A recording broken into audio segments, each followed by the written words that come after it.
जो रूह है उस रूह पर हमला किया जा रहा है। किसी के लिए नजीब मूवमेंट की सीरियसनेस इस बात से तय की जाती होगी कि किसने कितना पहले कॉल दिया।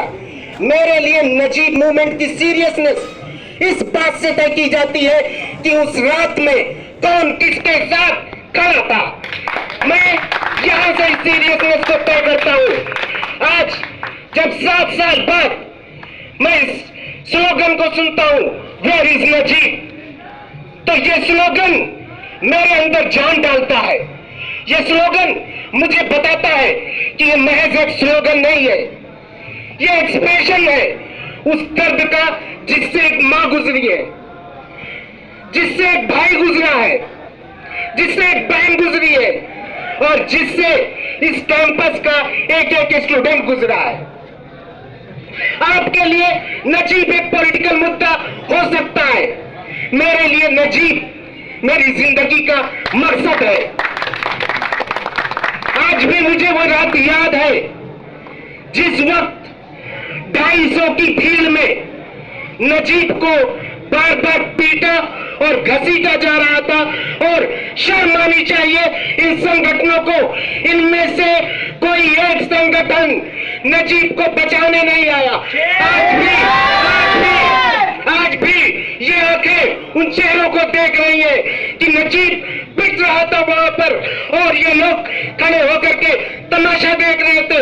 उसके बाद जब हम इन लोगों के पास गए, बोले कि नजीब के लिए गवाही दो, कसम खुदा की एक भी बादशाह का बंदा गवाही देने नहीं आया, बल्कि जो आई विटनेस है नजीब मूवमेंट के, जिन्होंने नजीब पर वायलेंस होता देखा था, उनके खिलाफ दुष्प्रचार करना शुरू किया और उनको कटघरे में खड़ा करना शुरू कर दिया। आखिर किससे पूछते हो? क्या पूछते हो? क्या उससे पूछते हो जिसे उस रात ये लगा हो कि आज पूरे जेएनयू की दुनिया मेरे और मेरे नजीब के खिलाफ हो चुकी है?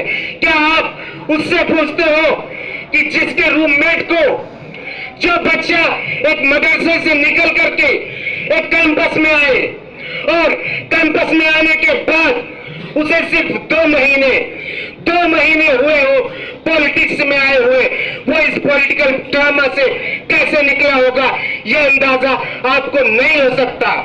आपने उस वक्त में मोहित पांडे से जिसको जितनी नफरत है कीजिए, कासिम की आप जान ले लीजिए, खड़ा कर दीजिए जितने भी आई विटनेस है उनको कटघरे में, लेकिन एक बात याद रखिए कि मेरे लिए आज भी मैं अम्बी की वो चीख नहीं भूल पाता। मैं वार्डन ऑफिस में तड़पता हुआ सिसकता हुआ नजीब, मैं वो आज नहीं भूल पाता हूं। आज भी मेरे जहन में 24 घंटे 7 सालों से दिल्ली की सड़कों पर घसीटी जाती हुई मां मेरे जहन में नाचती रहती है। आप जो तालियां बजा रहे हो बादशाह के लिए, मैं यहाँ पर खड़े होकर के नाम लेता हूँ अंकित का, जो नजीब को पीटने वालों में है। आखिर वही बंदा जाकर के मम्मी के खिलाफ SC/ST कमीशन में FIR करता है, मां के खिलाफ जाकर के वो वहां पर SC/ST कमीशन में कंप्लेन करता है और यही लोग खड़े होकर के असल में उसको काउंसलर बनाने के लिए तालियां बजा रहे हैं। मैं मुस्लिम संगठनों से पूछना चाहता हूं, आखिर कितना जमीन का सौदा करोगे? वहां पर क्या हुआ था?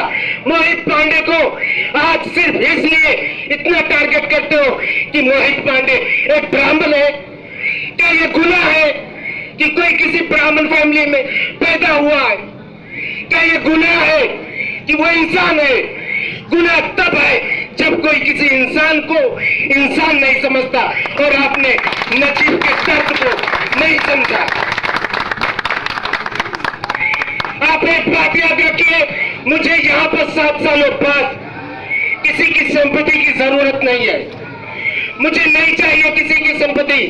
मैं उन हालात से गुजरा हूं जब आप जो अपने पर्चों में एबीवीपी के द्वारा दिया गया झूठ लिख करके लाते थे ना, जाकर के ये 2016 का बीए का स्टूडेंट 2016 का बीए का स्टूडेंट अपने रूम को बंद करके 3-3 घंटे रोता था और फिर उसके बाद निकलता था नजीब की लड़ाई लड़नी है।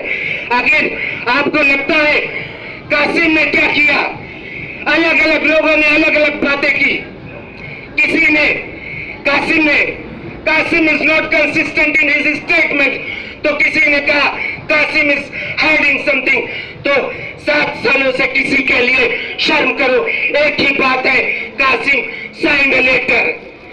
आखिर आपको क्या पता है कि जब एक रूममेट को उसकी आंखों के सामने इतनी बड़ी भीड़ में घसीटा जाए, बार बार उसको बार बार पीटा जाए और फिर उसको खींच करके वार्डन ऑफिस में लाया जाए, बंद कमरे के अंदर, जब वहां जो परपेट्रेटर्स हैं उनके सामने अपने डरे हुए और सहमे हुए रूममेट को बचाने के लिए ये रूममेट साइन तो क्या अपना हाथ भी काट कर दे देता। मैं बिल्कुल भी आपसे कोई तालियां नहीं मांग रहा हूं आपसे, मैं ये कह रहा हूं कि जो लोग बादशाह के लिए तालियां बजाए हैं 7 साल, प्लीज वो मेरे लिए कभी भी तालियां मत बजाए, क्योंकि मेरी लड़ाई आपकी तालियों के लिए नहीं, मां के लिए है और मुझे कोई सिंपैथी की जरूरत नहीं है। आखिर क्या वजह है कि मोहित पांडे का सिर्फ एक गुनाह है कि वो अपर कास्ट है, ब्राह्मण है, इससे मुझे कोई दिक्कत नहीं है। कोई अगर कहीं पैदा हुआ है, मोहित पांडे ही वो शख्स है जिसने वार्डन ऑफिस के अंदर वार्डन को मजबूर किया कि एक तरफा नजीब को सुने बगैर नजीब के खिलाफ आप फैसला नहीं ले सकते। मोहित पांडे ही है जिसने एबीवीपी के कलावा के नाम पर इस कैंपस में जो कम्युनलाइजेशन करने की कोशिश की जा रही थी उसको रोक लगाया। लेकिन अफसोस, यादें माजी अजाब है यारा, छीन ले मुझसे हाफजा मेरा। आज तक कोई लम्हा ऐसा नहीं हुआ जिसमें इन बादशाह वालों ने मुझे खून के आंसू न रुलाया हो। आज तक कोई ऐसी रात नहीं है जब नजीब के लिए खड़े लोगों के जो आई विटनेस है उनके खिलाफ दुष्प्रचार न किया हो। मैं यहाँ से सलाम करता हूँ एनसाई बालाजी को और एसआईओ के लोगों को कि आज भी वो ईमानदारी से नजीब मूवमेंट के साथ, माँ के साथ खड़े हैं। लेकिन लानत भेजता हूँ उन लोगों पर जो आज तक 7 सालों में नजीब पर हमला करने वालों में से किसी एक का नाम तक नहीं ले पाए। बादशाह 7 सालों में अपना एक भी पर्चा निकाल के दिखा दो कि किसी भी पर्चे में कासिम और मोहित को छोड़कर कभी तुमने किसी भी उन अक्यूज में से किसी का नाम लिया हो। क्या आपको शर्म नहीं आती? क्या आप लोग इतना जमीन फरोश हो, एक माँ के आंसुओं की भी कदर नहीं कर रहे हो? मैं 7 साल से खामोश हूँ क्योंकि मुझे लगता है कि वो मेरी माँ है। मुझे पॉलिटिक्स नहीं करनी है, मुझे किसी माँ की चीख पे तालियां नहीं बटोरनी है। 7 साल तक सारा विक्टिमाइजेशन चलता रहा, लेकिन इस कैंपस को अब ये लोग जिस डायरेक्शन में ले जाना चाहते हैं, इस कैंपस को ये लोग जिस रंग में रंगना चाहते हैं उस रंग को हम भंग करेंगे हमेशा के लिए। मैं रहूं ना रहूं, मुझे मार दिया जाए या काट दिया जाए, लेकिन ये कैंपस रहेगा और इस कैंपस में नजीब की मां के आंसू पोंछने वाले हाथ रहेंगे और ये कैंपस नजीब के लिए लड़ता रहेगा और इन लोगों की साजिशों को बेनकाब करता रहेगा। आप लोग रोज मेरे खिलाफ और पर्चे लाओ। अब वो बीए का स्टूडेंट नहीं हूं जिसको आपने तिल मारा है। आप रोज एक पर्चा लाओ और रोज मेरे खिलाफ कुछ ना कुछ करते रहो। शुक्र है खुदा का कि 2021 में मेरी हिम्मत नहीं टूटी थी, अदरवाइज शायद आज मैं आपके सामने नहीं खड़ा होता, सिर्फ और सिर्फ इनके पर्चों की वजह से। आखिर इतनी तकलीफ क्यों हो रही दोस्त? आखिर इतनी तकलीफ क्यों हो रही कि बंद करो ये आवाज जब तक ये कैंपस रहेगा तब तक इनके कानों में गूंजेगी कि किसी भी आई विटनेस को या तो आप आज के बाद जब भी खड़े होंगे आपको नजीब पर हमला करने वालों का नाम लेना होगा या फिर नजीब के नाम पर पॉलिटिकल नौटंकी बंद करनी होगी। मैं कह रहा हूं यहां से नजीब को मैं अपने जीते जी कभी भी किसी भी पार्टी का पॉलिटिकल सिंबल नहीं बनने दूंगा, चाहे वो लेफ्ट हो, चाहे अम्बेडकराइट हो या मुस्लिम संगठन हो। फातिमा अम्मी ने जेएनयू के साथ इस कैंपस के स्टूडेंट को लेकर के ये लड़ाई लड़ी है और ये लड़ाई जारी रहेगी जब तक नजीब को इंसाफ नहीं मिल जाता। ये दुनिया में आए हैं कुछ भी हो जाए, लेकिन एक चीज से कंप्रोमाइज नहीं करूंगा, वो है हमारी कौम की इज्जत नफ्स।